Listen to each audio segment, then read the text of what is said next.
Hi, wrestling fans. Thanks for clicking the Reddit Rose Report. Some of the WWE trending worldwide on Twitter terms last night after Raw was Chris Jericho, Heath Slater, Roddy Piper, Cyndi Lauper, Paul Heyman, Brock Lesnar, the usual suspects.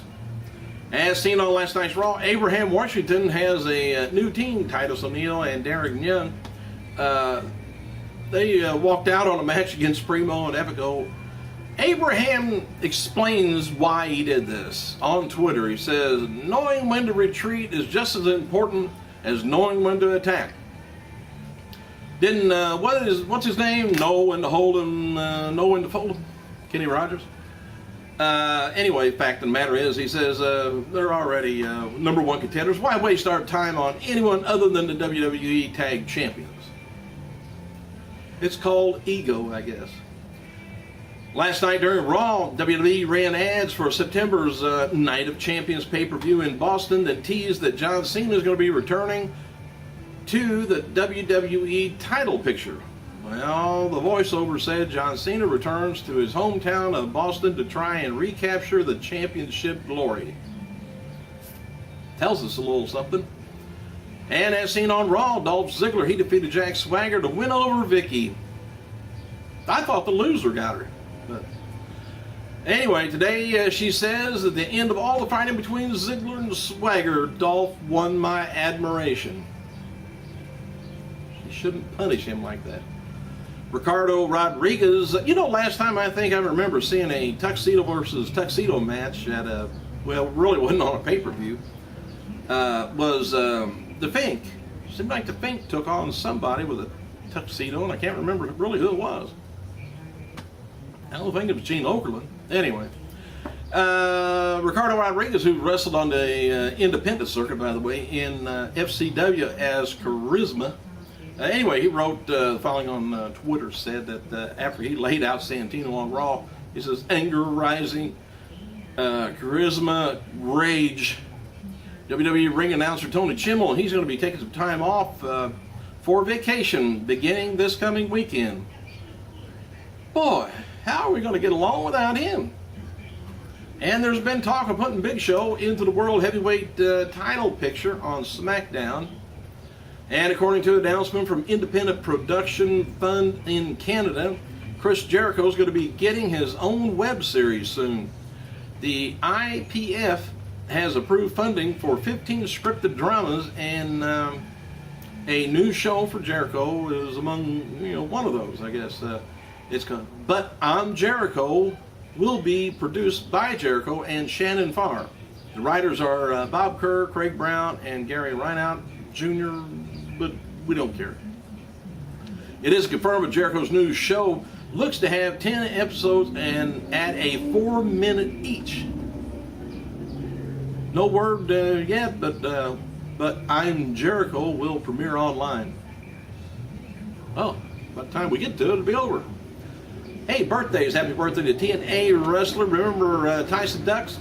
34 years old. And ECW founder Todd Gordon, 57. Also, this would have been the birthday of WCW and NWA Hall of Famer Wahoo McDaniels, 74 years old. And on this day in 1997, the wrestling world lost a WWF champion, Stan Stasiak, at age only 60.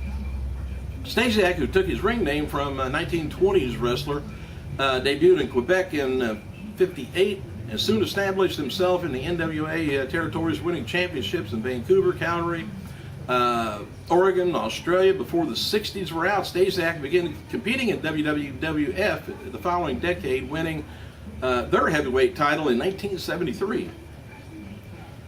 Sean Stasiak, yep, they're related.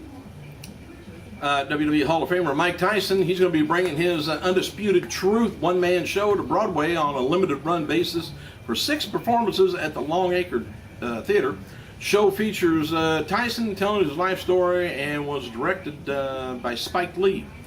And they were also on the Today Show today, and Tyson was, I think he's going to get kind of dirty on the show.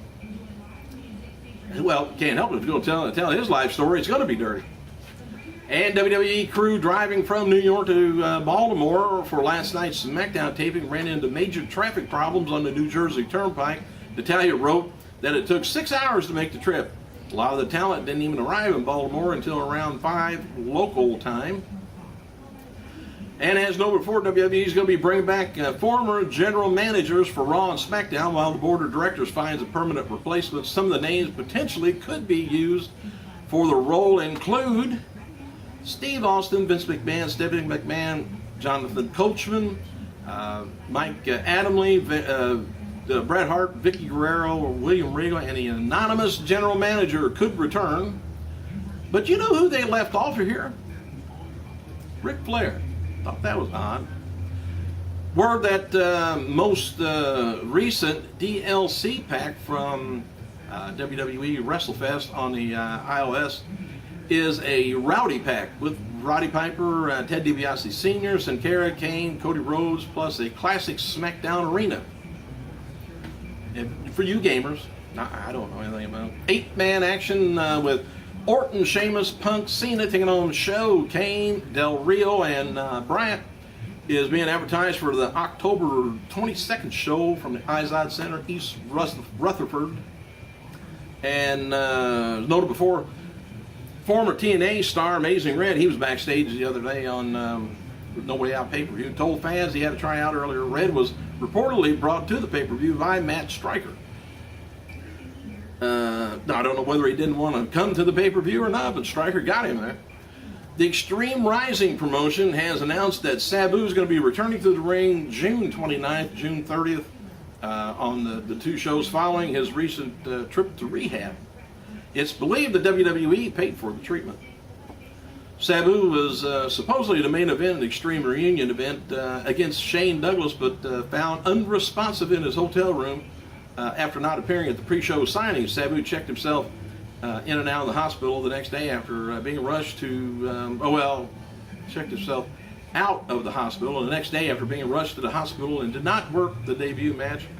Promoters issued a statement last week saying that he would book Sabu for events if he finished his rehab and it was cleared by doctors to wrestle. So sounds like to me he might have done it. I don't know whether he cleared it or not. There are certain people that you're just scared to book at events. Former WWE diva Tori Wilson and current TNA Knockout Tara, they're going to be inducted into the 2012 class of Tri-Fitness Hall of Fame. Tori was the first ever Tri-Fitness Grace and Physique champion back in '98, and Tara was the top 5 finalists in the 1998 Tri-Fitness World Challenge. Mick Foley apparently is planning to do a comedy show at the Improv in Los Angeles following WWE's SummerSlam in August, and William Regal noted on Twitter that Foley has invited him to participate in the show. Now this is kind of a strange deal here. There's a video clip online, but anyway, from Lanny Poffo, brother, of course, late Macho Man Randy Savage.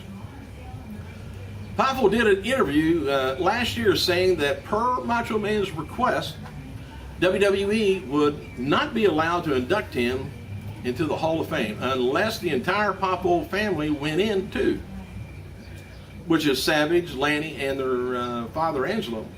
Savage's mother Judy, she appears on the video and backs up his claim.